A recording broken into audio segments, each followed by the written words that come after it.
Сведоци сме дека во Македонија повторно се разпламтува жестока меѓупартиска борба во која предмет на дискусија и кавга името на нашата земја.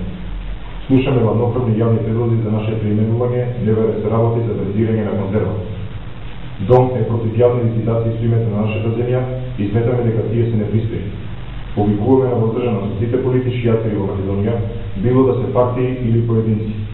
Премногу е болно, абсурдно и сериозно ова прашање за да може да се дозволиме негова ноншалантна злоупотреба за дневно политички цели. Дом е загрижен што некои луѓе, главно од опозицијата, многу лесно посегаат по прашањето за името кој е нашиот свет крал, нашата основа за постоење како држава, народ, јазик и култура. Убедени сме дека има доволно други теми за кои е потребна критичка јавна расправа, преку кои ќе се понудат советни решенија за подобрување на состојбите во и надвор од земјата. Името не е таа тема.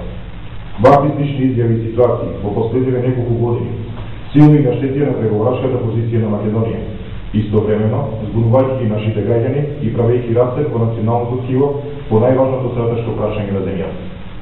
Предлагаме да го ослабиме овој немил спор, што го ни го наметна Грција да го решаваат оние кои за тоа имаат мандат. Председателот на државата, премиерот и министерот за надворешни работи. Сите останати да помогнеме и преку позитивно лобирање и разбирање на состојбите кај наши пријатели и познаници во светот да го затвориме ова прашање. При тоа треба сосема отворено да застанеме на патот на она што и се случува на нашата мирољубива земја. Обид за уништување на земјата и обезличување на народот со крајна цел промена на политичката карта на Балканот. Ова е само последна фаза од 100-годишната великодржавна стратегија на одредени држави, проведувана доследно и ефикасно со сите средства во војна и во мир.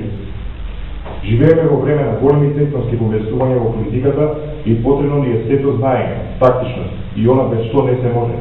Граѓанска сплотеност и толеранција за да го извлечеме нашиот род од немирните води и да го блокираме земјата од рокот во уцените, ослужувајќи да дише и да се развива со цел капацитет.